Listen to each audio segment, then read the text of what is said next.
Olá, meu nome é Caroline Santos e hoje eu vou falar um pouco sobre o artigo Estratégias de Regulação de Proteínas do Baço de Camundongos em Resposta à Infecção por Babesia microti. Bom, esse daqui é o artigo e ele foi publicado na revista Parasitas e Vetores recentemente, esse ano, no ano de 2021. A babésia é um parasita protozoário que infecta os glóbulos vermelhos de alguns vertebrados. Isso é um gênero de hemoprotozoários que acometem as células do sangue, as células vermelhas do sangue, sendo algumas de suas espécies capazes de induzir zoonoses leves a graves. O baço é considerado o maior órgão com função imunológica dos mamíferos, desempenhando um papel importante na defesa contra a infecção por babésia. Quando infectado com babésia, o baço fica gravemente ferido, mas ainda assim inicia ativamente respostas imunomoduladoras.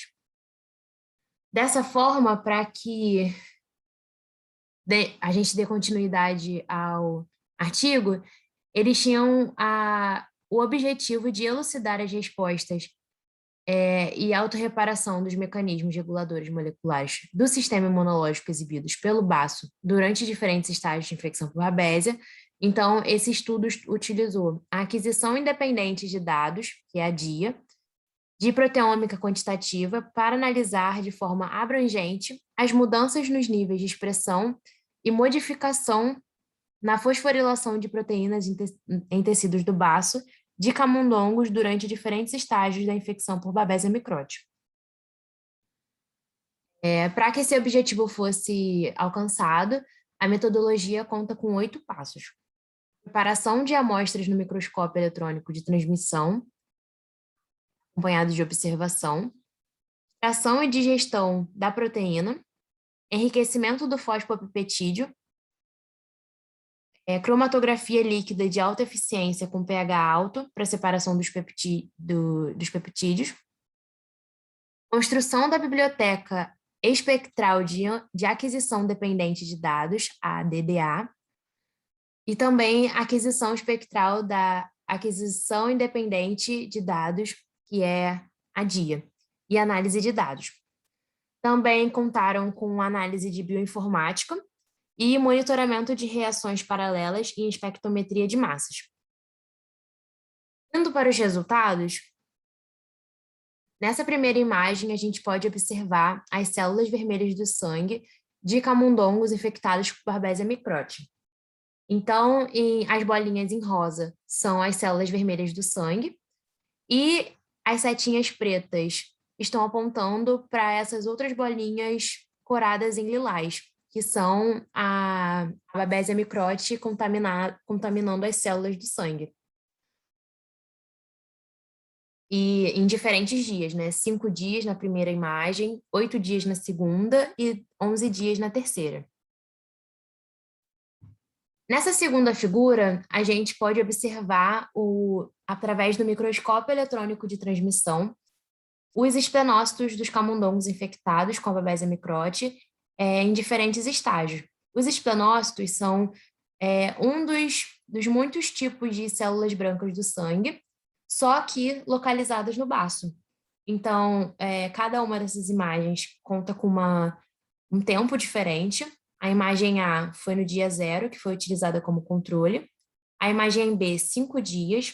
C, 8 dias. D, 11 dias. E E, 19 dias.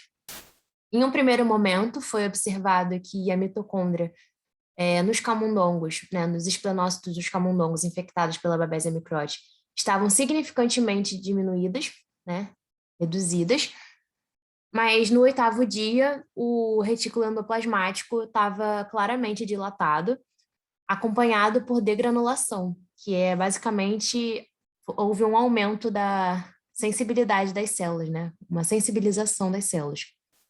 No 11º dia, o número de lisossomos aumentou e o retículo endoplasmático ainda estava dilatado, ainda também acompanhado de degranulação. Então, as células continuaram sensibilizadas. Já no 19º dia, né, depois da infecção, a expansão do retículo endoplasmático estava significantemente reduzida, E a sensibilização dessas células, né, a degranulação, também foi diminuída.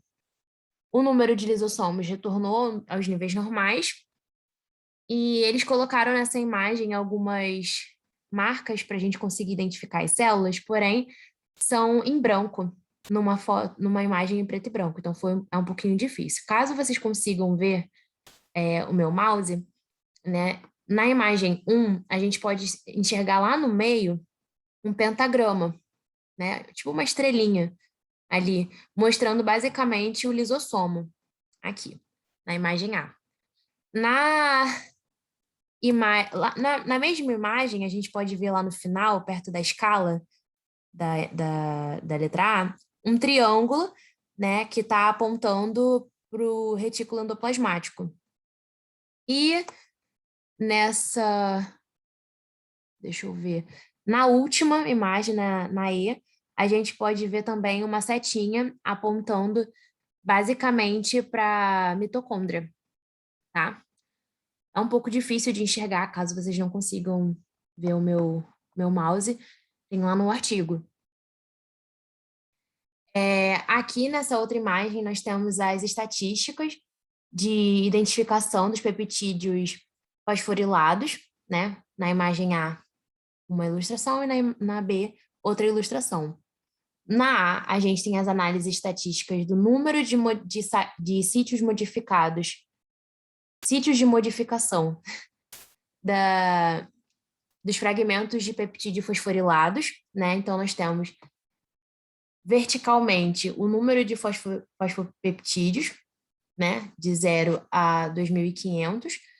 E nós temos também os 3 tipos, né? Que foram 3 tipos de sítios modificados. Então, o amarelo foi o que teve mais, 2.065, e o azul foi o que teve menos, que é 13. Já na ilustração B, a gente tem as análises estatísticas dos percentuais de 3 tipos de fosforilação de aminoácido. Então, vermelho, amarelo e azul. O azul foi o que teve maior percentual, seguido pelo amarelo. Nessa outra imagem, nós temos as análises do cluster, né, de diferenciação da expressão das proteínas no baço dos camundongos que foram infectados por Babesia microti. As proteínas de expressão semelhante foram agrupadas através de um programa e o número de clusters foi definido como 4. Então, a gente pode ver aqui em cima, nesse gráficozinho pequeno em azul e branco, a distribuição desse cluster, né? O número aqui do lado das proteínas que foram agrupadas, né, na escala vertical. E na horizontal a gente pode ver aqui o cluster 1, cluster 2, cluster 3 e cluster 4, mostrando quantas proteínas foram agrupadas em cada um. Eles também fizeram um número máximo, né? Colocaram um número de cluster, um número de regulação fixo, isso. Um número de regulação fixo, onde um limite superior de 0,58 para a regulação crescente da proteína e um limite inferior de menos 0,58 para a regulação decrescente da proteína. Então, a gente pode ver aqui, ó, está escrito parâmetros, e logo embaixo está falando sobre isso, tá vendo? Aqui e aqui. Eles colocaram através de cores e diferenciaram os clusters, né? Cluster 1, 2, 3 e 4, mostrando o aumento e a diminuição das proteínas, né? Da regulação dessas proteínas, desde o dia 0 até o 19º dia. Então, por exemplo, a gente pode ver aqui no cluster 3, que no dia 0 estava, né? Com a desregulação decrescente e teve um aumento durante os dias da infecção, 5, 8, 11 e no final da infecção voltou a diminuir.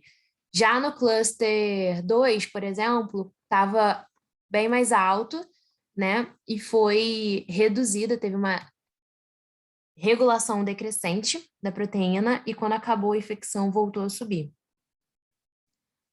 Aqui, com o programa KEGG, eles usaram para mostrar a análise das vias, né, de expressão das proteínas, diferenciando uma da outra. Então, aqui é o número de proteínas na vertical, e na horizontal, no que foi diferenciado essas proteínas. Então, nós temos, por exemplo, vias metabólicas, vias no câncer,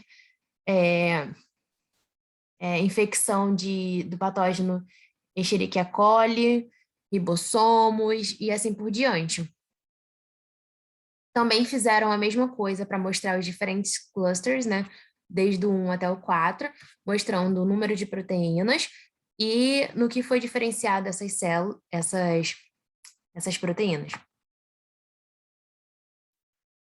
Bom, como conclusão, nós temos que os papéis de diferentes proteínas no baço em resposta à infecção por Babesia microti foram analisados por proteômica quantitativa de alto rendimento e mostrou que, como o maior órgão imunológico, o baço responde a infecções por meio de proteínas específicas de imunidade e reduz o ferro contido no corpo, regulando os níveis de expressão de proteínas relacionadas ao metabolismo do ferro, reduzindo assim o grau de infecção por Babesia microti.